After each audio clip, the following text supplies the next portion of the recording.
morning, I'm Kristen Folletti and welcome to News Desk on SiliconANGLE TV for Monday, April 8th, 2013. Messaging app WhatsApp is currently in negotiations with Google. Will they be Google's next billion-dollar acquisition? Joining us now to provide his breaking analysis on the pending deal is SiliconANGLE contributing editor John Casaretto. Good morning, John. Good morning.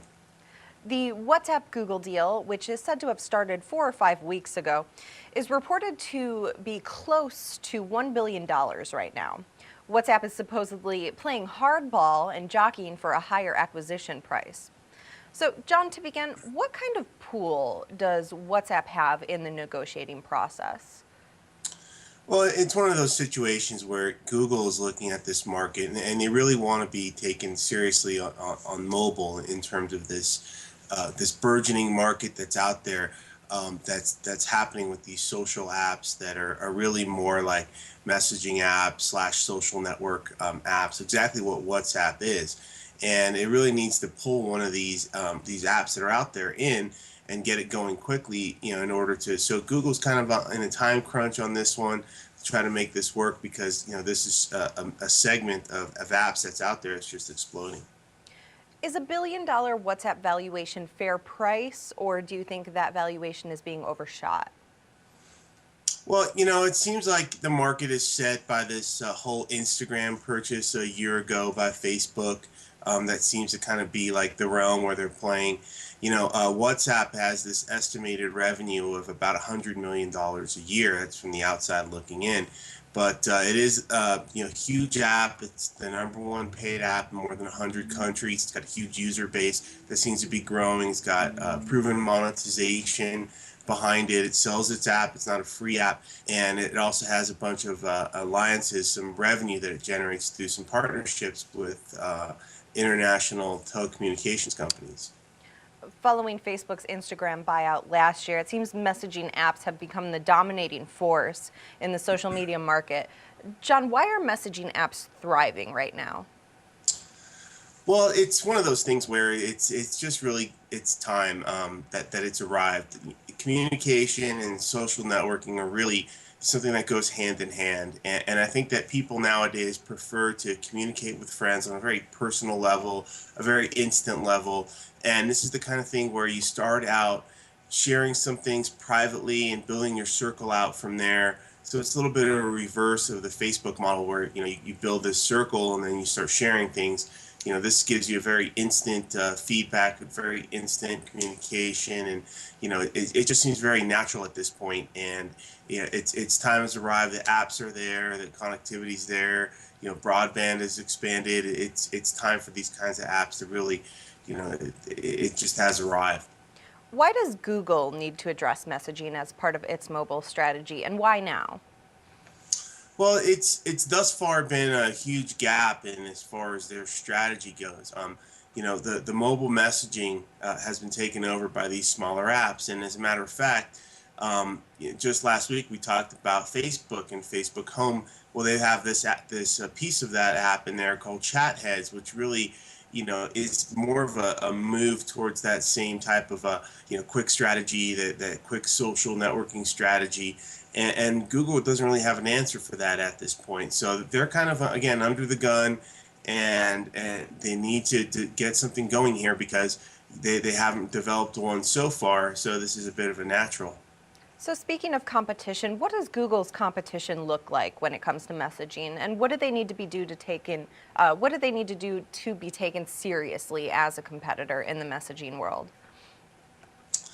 Right. So, as a platform, this is certainly something that they need to innovate some in this space. You've got all these smaller apps that are out there and things that are being adapted, the WhatsApp, the Snapchat, and all these different things. But, mobile messaging, again, has been taken over by these smaller apps. And the fact that this has been a hole in Google's strategy, they haven't really come up with an answer to this competition. And, they really need to deliver something that's polished, that's quick, that people will use, and build that in, integrate it in a way with the phone. I think that Google now is kind of a neat step towards that, but they need to integrate that better with their platform and make it as open as possible. What about Google Babel, John? Why does Google seem more interested in pursuing WhatsApp over their own homegrown option?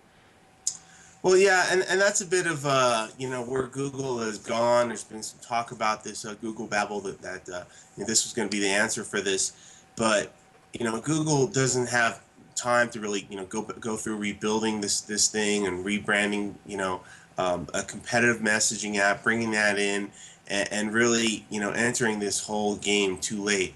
So it needs to be able to build off of what this platform, this potential acquisition has, bring it in and use this technology, integrate it as fully as they can, and really, augment their efforts with Babel if that indeed is the way they go, or just kind of keep WhatsApp as part of the Google world of applications that they have out there. Speaking directly to WhatsApp, what is it that Google finds so appealing about their messaging service?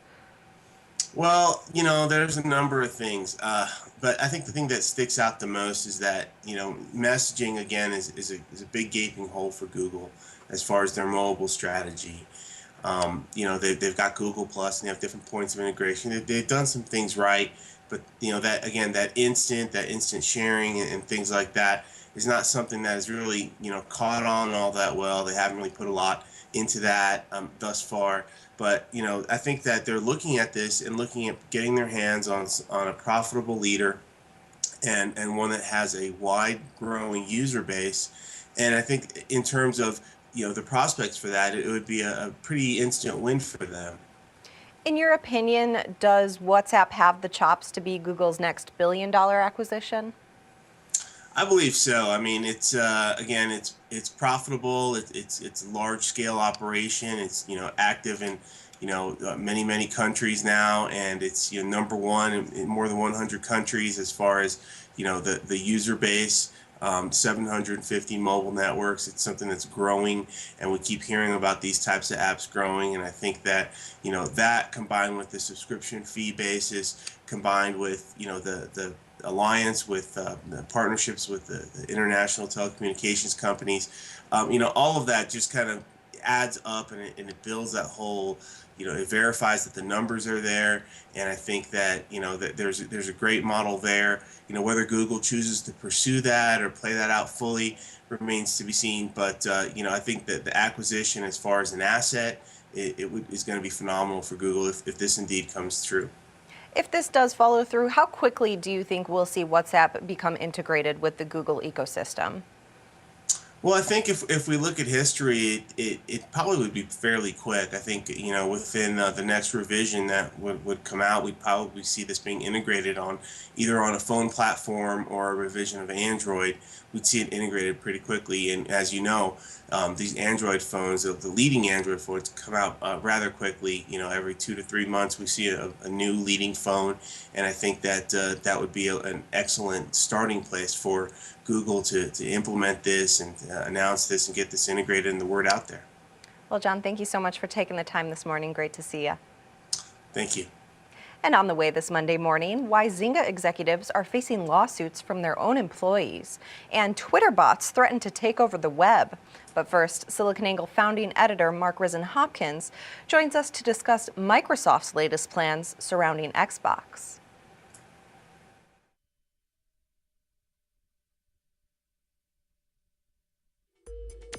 First time on the cube, baby. Rock and roll.